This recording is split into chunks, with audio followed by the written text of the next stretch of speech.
प्राप्त करने के लिए।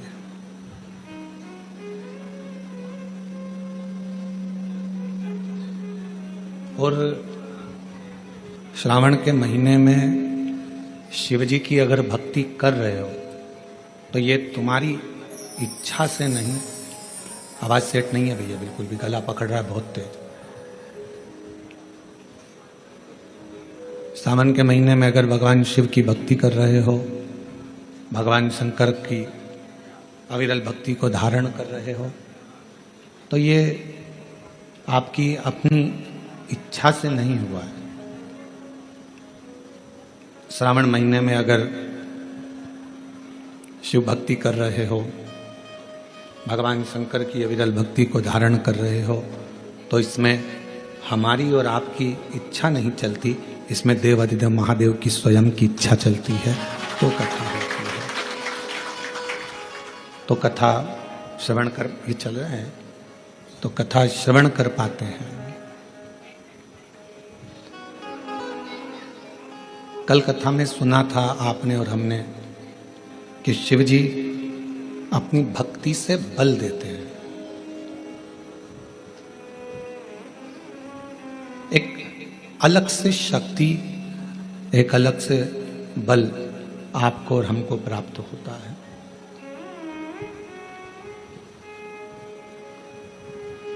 और वो बल संसार में प्रगति के लिए, कार्य सिद्धि के लिए और अपने कर्तव्य को निभाने के लिए प्राप्त होता है।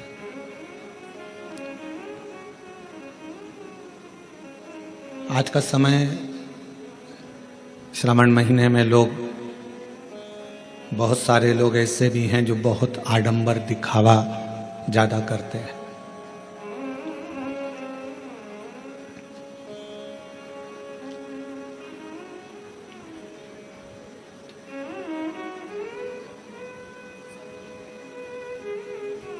पर मेरे भगवान देवाधिदेव महादेव को ना तो आडंबर प्रिय है, ना उनको दिखावा प्रिय है। आज का व्यक्ति ना ढंग के कपड़े पहन पाता है, आज का व्यक्ति ना ढंग से रह पाता है, आज का व्यक्ति ना ढंग से खा पाता है, आज का व्यक्ति ना ढंग से सो पाता है, आज का व्यक्ति ना ढंग से अपना जीवन जी पाता है।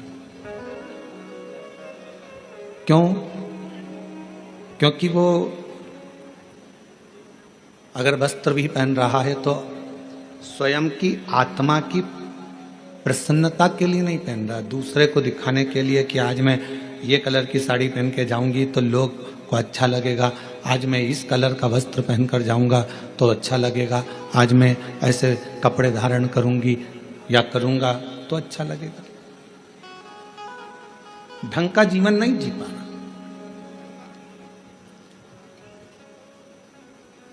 अगर देखा जाए तो इसको ढंग का जीवन नहीं कहेंगे, इसको ढोंग का जीवन कहेंगे। ढंग का जीवन वो है जो अपनी आत्मा को अच्छा लगे, अपने मन को अच्छा लगे और अपने आप को अच्छा लगे वो धारण करना, अपने आप को अच्छा लगे वैसा भोजन करना, अपने आप को श्रेष्ठ लगे वैसी जिंदगी जीना, इसको ढंग की जिंदगी जीना कहते हैं।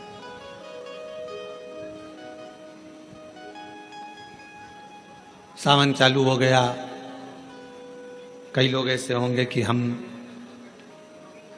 सावन के महीने में हमने ऐसा नियम लिया, हमने सावन के महीने में वैसा नियम लिया। शिवजी ने कभी आकर आपके सामने नहीं कहा कि सावन के महीने में तुम ये नियम लेना या ये नियम धारण करना।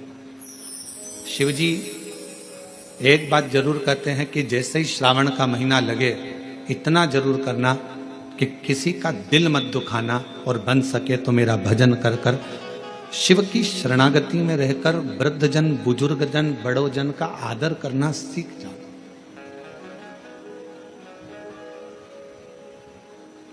कुछ श्रेष्ठ कर्म हम अपनी जिंदगी में अगर करेंगे, कुछ श्रेष्ठ कार्य अगर हम अपनी जिंदगी में करेंगे तो वो हमारे लिए, इस जन्म के लिए भी, अगले जन्म के लिए भी, सर्व जन्म के लिए कार्य है। और उसमें से एक है भगवान शिव की विरल भक्ति,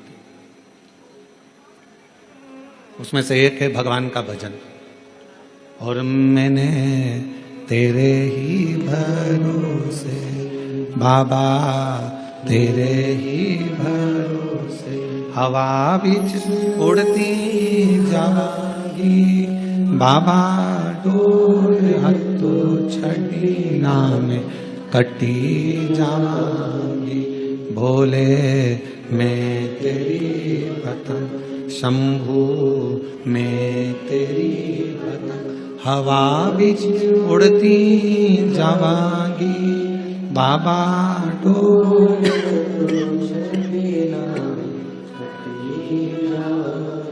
भोले मैं तेरी पतंग, शंभू मैं तेरी पतंग। शिव कथा कर रही है। हम अपने जीवन को कुछ श्रेष्ठता से, हम अपने जीवन को कुछ अच्छी तरह से जीने का प्रयास करें। मंदिर जाओ, शिवालय जाओ, शंकर जी की अविरल भक्ति को धारण करो, भजन करो, पर बिना दिखावे के। हमारी पूजन को कौन देख रहा है इससे मतलब नहीं होना चाहिए। हमारे भजन को कौन सुन रहा है। एक बार मीराबाई भगवान गिरधर गोपाल की अविरल भक्ति करने वाली मां मीराबाई भजन गा रही थी और वहीं से तानसेन निकल कर जा रहे थे।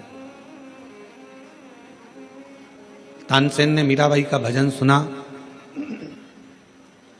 तानसेन ने मीराबाई का भजन सुना और मीराबाई का भजन सुनकर तानसेन ने दीवार पर लिख दिया, कृपया राग में गाएं।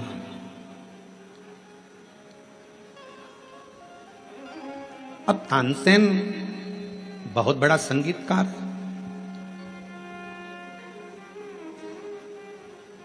जो राजा के महल में निरंतर गाया करता है और दुनिया उसको सुनती है। तानसेन ने दीवार पर लिख दिया, कृपया राग में गाएं। मीराबाई थोड़ी देर बाद वहां से जाने लगी और उसने पढ़ा कि ये लिखा किसने है। तो कहा, जो अकबर के दरबार में गाता है वो तानसेन, जिसको दुनिया मानती है, जिसकी गायकी को दुनिया जानती है,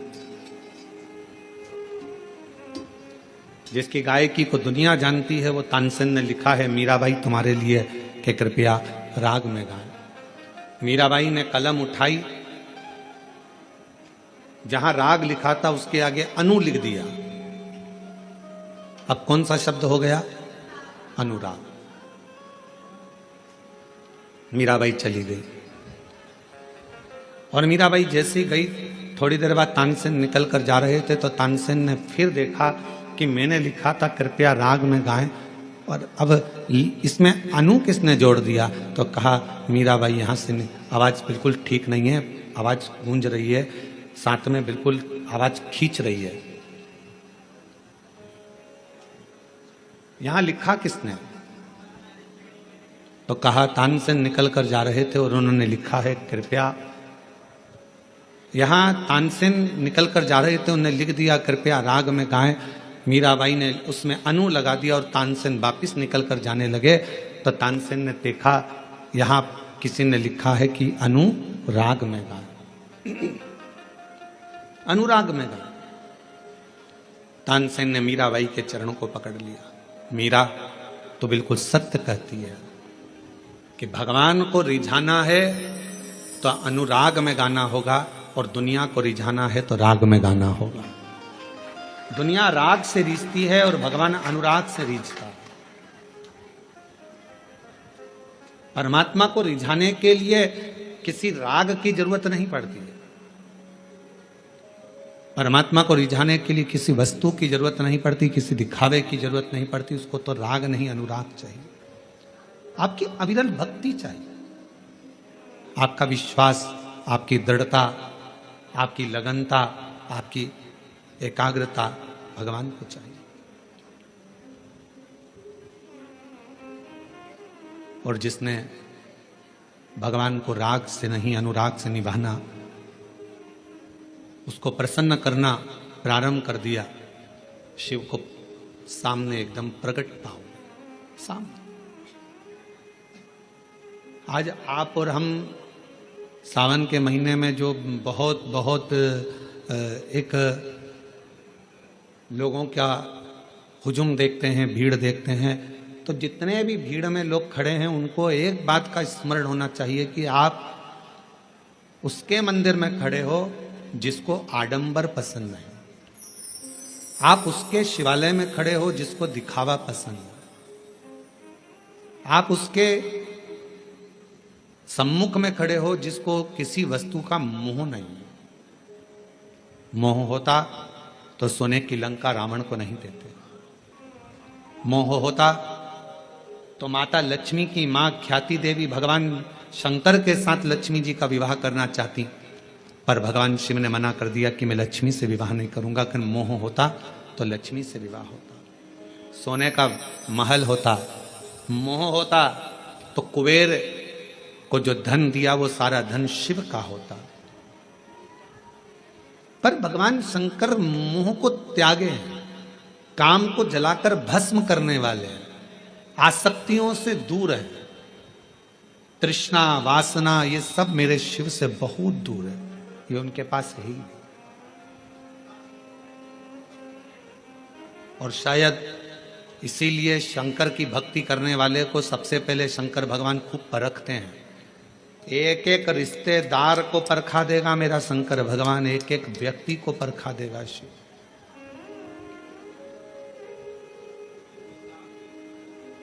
यदि आप शंकर जी की भक्ति कर रहे हो तो सारे रिश्तेदार को परखाएगा। अभी आप ये महाकाल भक्त मंडल कोरबा वालों से पूछना, इन्होंने सबके हाथ जोड़ लिए होंगे, भैया भैया भैया कुछ करो, भैया कुछ करो। बड़े बड़े कुर्सी पर बैठे हुए से लेकर छोटे से छोटे के भी जाकर कहा होगा, भैया अब तो कुछ करो, कथा होना चाहिए, पंडाल लग गया है, कुछ करिए। पर शिव बहुत परीक्षा लेता है, वो दिखा देता है कि किसी के करने से कुछ नहीं होता, जो शिव चाहता है वही होता है, इसके सिवाय कुछ नहीं। जो शंकर चाहेगा, जो ओघड़दानी चाहेगा, जो मेरा शंभु, जो मेरा त्रिकालदर्शी, मेरा कैलाशी अविनाशी शिव चाहेगा वही होता।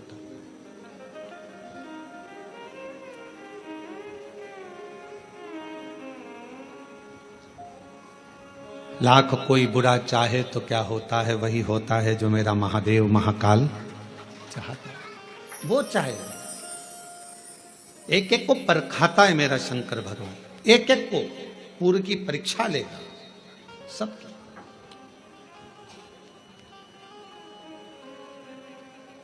और वो देखेगा कि आप कितने मेरे अधीन हो, आपका समर्पण मेरे प्रति कितना है, आप कितने मेरे अधीन हो, कितना समर्पण है, कितना भजन करते हो, कितना स्मरण करते हो, कितना कीर्तन करते हो, कितना मंत्र जाप करते हो, वो देखेगा, वो चेक करेगा। और कितनी सुंदर बात कही हमने, पहले भी कथा में कही, आज फिर कोरबा के इस ऑनलाइन महापुराण कथा से सावन के महीने की सोमवारी पर फिर कहते हैं,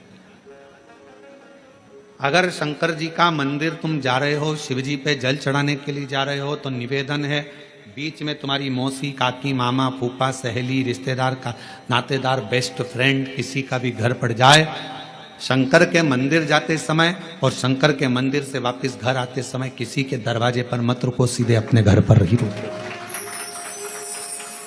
उसका कारण क्या है? आपको मालूम होगा कि ये सोमवार का दिन, सावन के महीने का सोमवार इतना प्रसिद्ध क्यों है? श्रावण के महीने के सोमवार का इतना महत्व क्यों होता है? उसका एक कारण है, सावन के सोमवार का इतना महत्व क्यों है? सारे सोमवार होते हैं, सारे श्रावण सोमवार का दिन होता है, सारे सोमवार मान्य होते हैं, पर सावन के सोमवार की इतनी महत्वता क्यों है? किस लिए? और शायद हमको लगता है कि जितने भी आस्था चैनल पर कथा सुन रहे हैं, जितने फेसबुक यूट्यूब पर कथा सुन रहे हैं, जितने अपने अपने मोबाइल पर सोशल मीडिया में कथा सुन रहे हैं, हमारे को लगता है कि उनको भी नहीं मालूम होगा कि सावन के सोमवार की इतनी महत्वता क्यों है। किस लिए? सावन के सोमवार की महत्वता इसलिए है कि भगवान देवादिदेव महादेव का विवाह ख्याति देवी लक्ष्मी जी से करना चाहती थी, पर माता लक्ष्मी ने, भगवान शिव ने माता लक्ष्मी का चेहरा देखा, पढ़ लिया कि ये तो भगवान नारायण का स्नेह है, और भगवान नारायण लक्ष्मी जी से विवाह करना चाहते। और दोनों के विवाह की बात भगवान देवादिदेव महादेव ने माता ख्याति देवी से कह दी कि इनका विवाह करो। अब माता लक्ष्मी जी ने बड़ा निवेदन करा, आपने हमारा विवाह भगवान नारायण के साथ में कर दिया, हमारे मन की बात को रख लिया, बड़ी कृपा करी भोले बाबा, मेरा मन है मैं आपके चरणों की सेवा करूं, मुझे कोई सेवा आपकी बताओ। शिव मंदिर में कभी भी जाकर पंडित जी से मत पूछना कि यहां की कोई सेवा मुझे बताओ। भगवान के अन्य मंदिर होंगे तो वहां जाकर पूछना, देवी जी के मंदिर में यहां सेवा बताओ, राम जी के मंदिर में पूछना यहां सेवा बताओ, भगवान कृष्ण के मंदिर में पूछना हमारे लिए कोई सेवा बताओ, भगवान दत्त के मंदिर में पूछना हमारे लिए सेवा बताओ। सारे मंदिरों में जाकर कहना कि हमारे लिए सेवा बताओ, और शिव जी के मंदिर में जाकर मत कहो कि हमारे लिए सेवा बताओ। वहां तो झाड़ू उठाओ, सेवा में लग जाओ। वहां तो निर्माल्य पड़ा है, उसको उठाओ, विसर्जन में ले जाओ। वहां पोछा उठाओ, पोछा लगाना प्रारंभ कर दो, शिव जी का श्रृंगार करना प्रारंभ कर दो, शिव जी का सुंदर स्नान कराना प्रारंभ कर दो। शिव मंदिर में सेवा पूछी नहीं जाती, सेवा करी जाती है।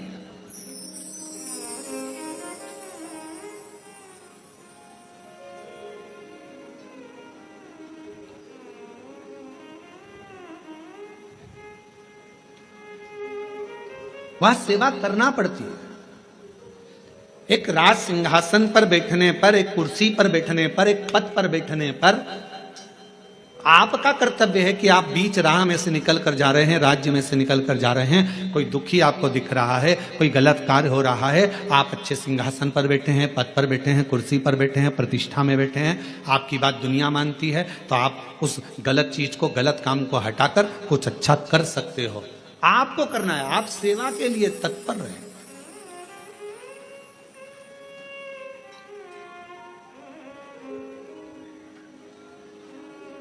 यहां चुनाव होते हैं, जम के तो बोलो, पार्षद बनते हैं, जम के बोलो, बनते हैं, अध्यक्ष बनते हैं, उपाध्यक्ष बनते हैं, सचिव बनते हैं, सारे पद दिए जाते हैं। एक विधायक का भी पद दिया जाता है, सांसद का भी पद दिया जाता है, अध्यक्ष का भी पद दिया जाता है, पार्षद का भी पद दिया जाता है, सरपंच का भी पद दिया जाता है। और ये पद केवल एक जगह पर नहीं, पूरी दुनिया में दिए जाते हैं। क्यों दिए जाते हैं?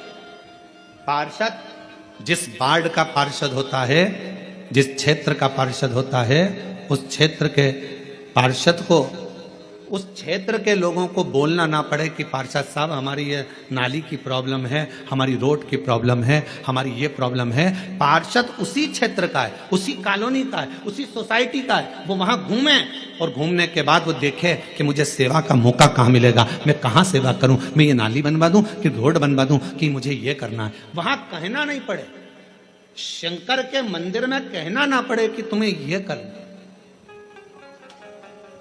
शिव मंदिर में जाकर कभी नहीं पूछना कि मुझे सेवा क्या करना। शिव मंदिर में तो जाकर सेवा का क्रम करो। अब लक्ष्मी जी पूछ रही हैं भोले बाबा से, आप मुझे बताओ, मैं आपकी सेवा में लगना चाहता हूं। शिव जी ने कहा कि मैं क्या सेवा बताऊं, आप जाओ भगवान नारायण की सेवा करो। पर लक्ष्मी जी ने सोचा कि देवादिदेव महादेव मुझे सेवा नहीं बता रहे हैं। सावन का महीना था, सोमवार का दिन था। माता लक्ष्मी पूरे सावन के महीने में शिवालय में जाती, शंकर जी के कैलाश पर्वत पर जाकर खूब सेवा करती, खूब। प्रथम सोमवारी निकल गई, द्वितीय सोमवारी निकल गई, तृतीय निकल गई, चतुर्थ आ गई। सोमवारियां निकलती चली गई। सावन का आखिरी सोमवार, देवादिदेव महादेव प्रसन्न हो गए।